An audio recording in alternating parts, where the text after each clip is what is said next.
আসসালামু আলাইকুম গাইস, কি অবস্থা সবার? কেমন আছেন? কাজের ফাঁকে কিছু কথা বলি। কখনো কখনো আল্লাহ কারোর হৃদয় থেকে এমন একজনকে নিয়ে নেন যাকে ছাড়া পৃথিবীতে ফাঁকা মনে হয়। একটা ছোট্ট হাত, একটা ছোট্ট হাসি, আর একটা ছোট্ট প্রাণ।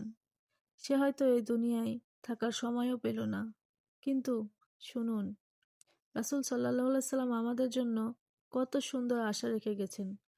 যে বাবা মা সন্তানের মৃত্যুতে ধৈর্য ধরে, আল্লাহ তাদের জন্য জান্নাতে এমন এক পুনর্মিলন রেখেছেন, সেখানে আর কোনো অশ্রু নেই, কোনো বিচ্ছেদ নেই, কোনো মৃত্যু নেই। হাদিসে আছে, যে শিশুটি এই দুনিয়া থেকে চলে গেছে, সেই শিশু কিয়ামতের দিন তার বাবা মায়ের হাত ধরে বলবে, হে আল্লাহ, আমার বাবা মাকে ছাড়া জান্নাতে যাব না। কল্পনা করুন সেই মুহূর্তটা।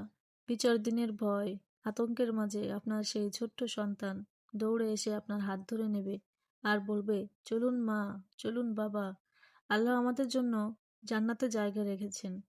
সন্তান হারানো কোনো শাস্তি নয়, বরং এটা এক কঠিন পরীক্ষা।